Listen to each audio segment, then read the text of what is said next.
Are you an entrepreneur constantly buzzing with new business ideas? Do you find yourself tempted to jump into a new venture even when your current one is still on its journey? Hey, I'm Darius Lucas, and on this channel we talk online business, freedom, and AI. And today I want to talk to you about a crucial challenge that many entrepreneurs face: SOS, the shiny object syndrome. It's easy to get caught up in the excitement of a fresh project, but is it always the right move? In this video, I'll share with you the 3 critical questions I ask myself to vet every new business idea effectively. So if you're an entrepreneur who's ever struggled with deciding whether to stick to your current project or dive into a new one, this is a video tailor-made for you. So let's dive in.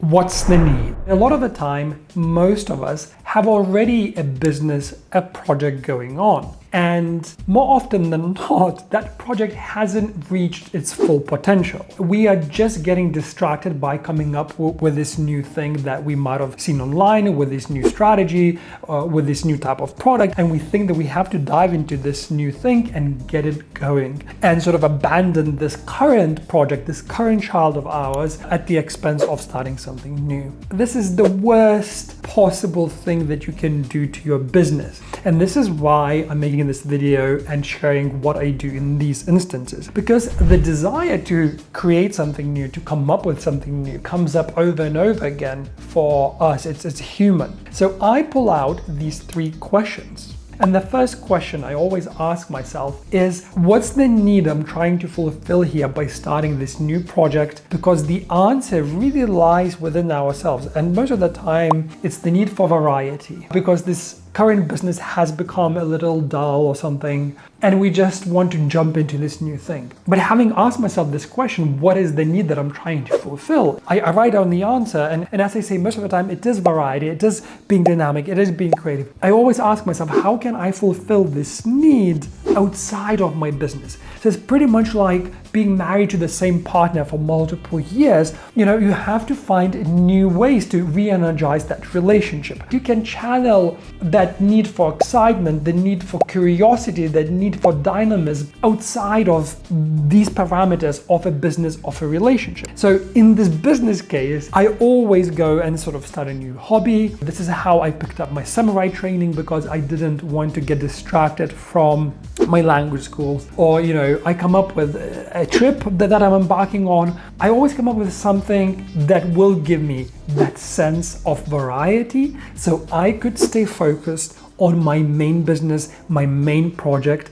until I'm ready to move on to the next. Is it boring yet? So us entrepreneurs always think of the word boring as a negative word, something that has to be avoided at all costs, especially in business. And this couldn't be further away from truth, because the more boring your business is, the more predictable it is. And the more predictable it is, the more profitable it is. So if anything, you have to strive for your business to be boring, predictable, and profitable.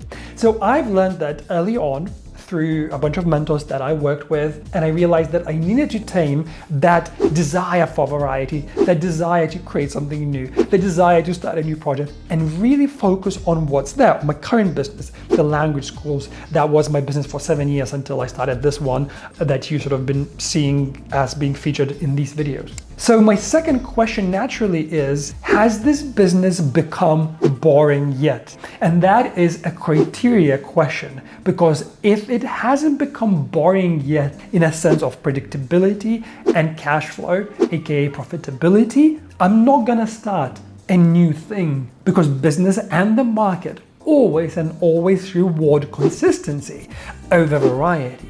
The more consistent you are, the more profitable you will be. So stay consistent, and if you get distracted, the question is clear. What does it really take? So when I mentor entrepreneurs, and this often happens early on in the process, where the entrepreneur would come to the session and go, well, I love what we've been working on, but I'm going to do something completely different. I've come up with this product, I've come up with this strategy, I've come up with this new idea, and I'm just gonna go and do that. And so the person is ready to throw away all the work that we had done in the sessions, as well as all the work that they might have put into that business, because they found this new SOS SOS, this new shiny object, and got into this syndrome, and they are convinced that this is the thing for them to go and do. And if the question 1 and question 2 hasn't worked for me to bring them back down to earth, I pull out the third one. What is it really going to take for you to make this new idea profitable, successful, viral, whichever metrics you want to use? And I ask them to really sit down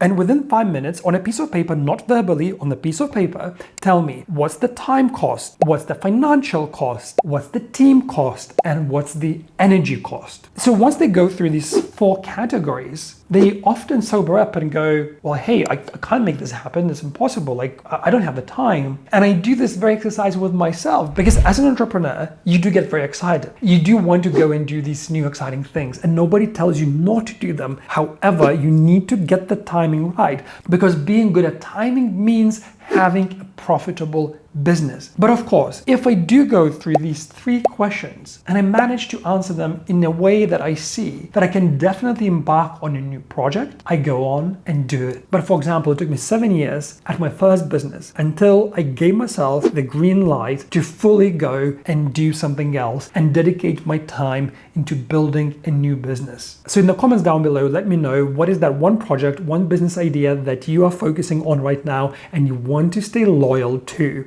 And if you like this video, click like and subscribe. And if you want to turn your business into $1 million tribe of buyers, click on the video that is coming up on the screen right now. And I'll see you in the next video.